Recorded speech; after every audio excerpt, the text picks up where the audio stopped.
Today, we're going to talk about something you might be feeling but can't quite put your finger on. It's this quiet weight, right?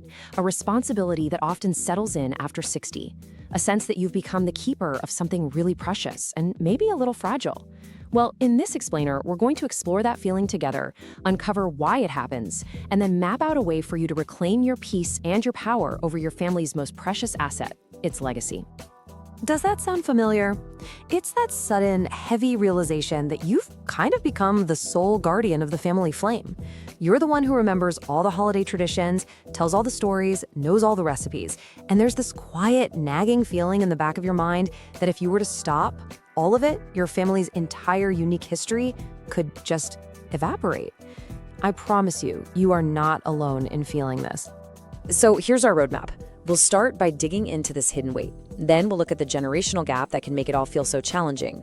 The big turning point is going to be this shift from performance to sovereignty.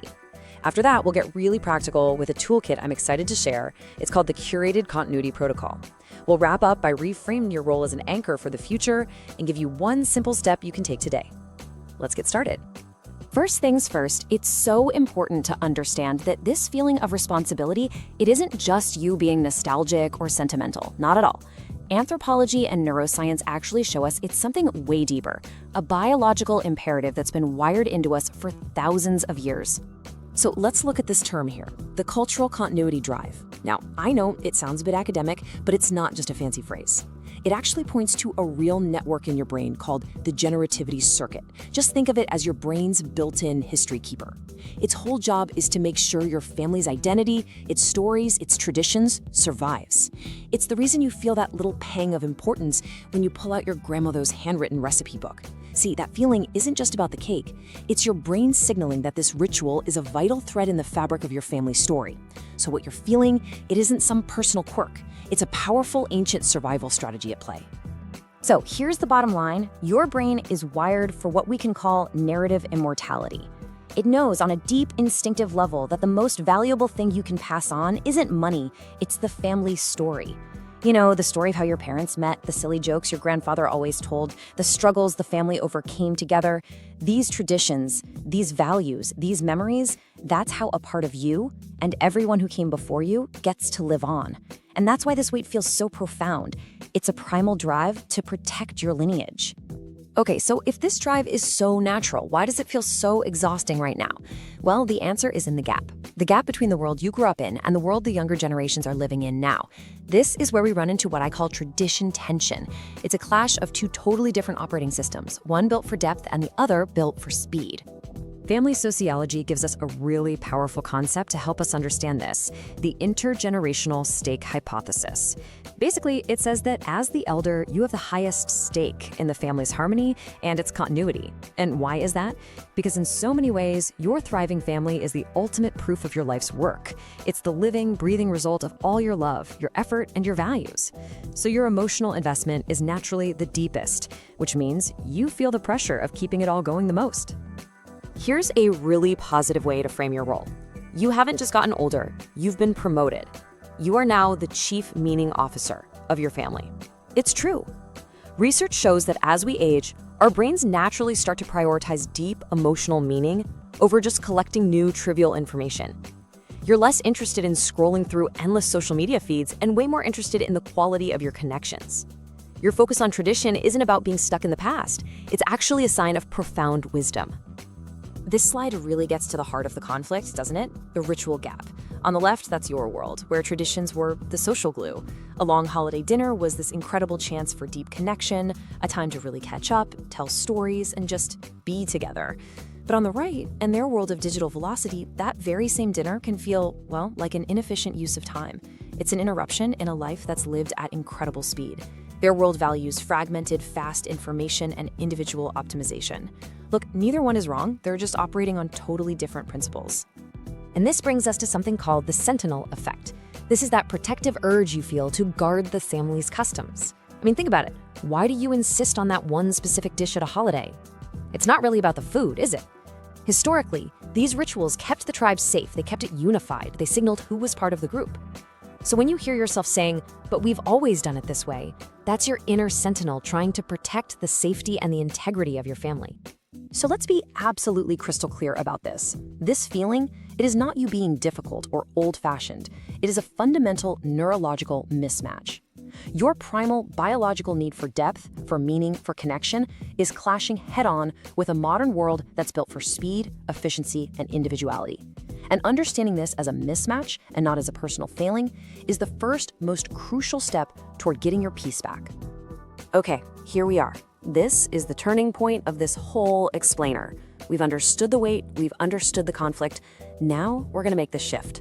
This is all about moving from the role of an exhausted performer to that of an empowered, sovereign visionary for your family's future. And this is the big question, isn't it? It's what's at the heart of this whole issue. How do you honor that deep biological drive to preserve your family's legacy while also navigating the realities of the modern world and, most importantly, protecting your own energy and well-being? How do you possibly bridge that gap without completely burning out? Well, the answer is a radical shift in your identity. On the left, you see traditional performance. This is the world of obligation, where you're the exhausted host thinking, oh, I must do this. The focus there is on the vessel, the exact recipe, the perfect decorations. But on the right, that's the new model, sovereign stewardship. This is all about choice. You become the sovereign visionary, and your thought process changes to, I choose what stays. And just like that, your focus shifts from the vessel to the value it provides. If you only remember one thing from our time together, please let it be this: the value of the tradition. I'm talking about the connection, the love, the storytelling is infinitely more important than the vessel it comes in. The vessel, that's the 12-course meal that takes you 3 days to prepare. But the value, that's the family sitting together, laughing and talking. The vessel might be the perfectly preserved photo album. The value is sharing the stories behind those photos. You have the sovereign right to change the vessel in order to protect the value. And when you make this shift, let me tell you, the benefits are profound. You will reduce that host burnout and that nagging identity guilt. You'll reclaim your personal power. You're no longer just following a script. You are consciously optimizing the heritage for the future. This will lower your stress, it'll deepen your family bonds, and it will ensure your legacy is remembered for what really matters: the connection, not the exhausting logistics you had to manage. So, we've covered the why, now let's get down to the how. This next section gives you a practical, actionable toolkit. This isn't just theory, it's a protocol designed to help you actually live this sovereignty in a thoughtful, effective way. Okay, here are the 5 steps of the Curated Continuity Protocol. Let's walk through them. First, the value audit. I want you to look at a tradition that's really draining you and just ask, does this still create real connection, or is the effort now overshadowing the joy? And be honest with yourself. Second, the generative handoff. Stop doing it all yourself. Assign a legacy task, like being the family photographer or the keeper of the family playlist, to a younger family member, and frame it as an honor. Third, the narrative label. Always explain the why behind a tradition. Don't just assume they know. Sharing the story is what makes it meaningful. Fourth, the digital bridge. Scan old photos, record family stories. This preserves them without the physical burden and makes them so easy to share. And finally, and this is so crucial, the grace period. Give everyone, including yourself, permission for things to be imperfect. The love is what matters, not the perfect pie. Now, the crucial point here is that these aren't just clever party tips. These are identity defense systems. They are behavioral frameworks that you build to protect yourself from becoming the family worker instead of the family elder. They're designed to make sure that your most precious resource, your energy, is preserved for what truly matters: the people you love, not the plates you serve them on. And now we move into our final affirmation. We've taken apart the problem, we've built a new framework. This last part is all about cementing your new, powerful identity and really understanding the profound importance of the role you play. I want you to really let this idea sink in. When you feel that urge to share old stories or uphold a tradition, you are not clinging to the past, you are anchoring the future. You know, research shows that children who have a strong sense of their family's story, the ups and the downs, are more resilient. They have a stronger sense of who they are. That is the incredible gift you are giving them. This is your true role. You are a master of continuity. You've seen the world change in ways that younger generations can't even imagine. You are the stable anchor in their often spinning world. This is the power, the gift, and the sovereignty of your second act. You have the wisdom to see that all the little details, they're just the costume. The connection, that's the soul. We've covered a lot of ground today. We've gone from a place of feeling burdened to one of real empowerment. But knowledge is only powerful when we put it into action. So let's wrap this up with a simple, immediate, and sovereign first step you can take.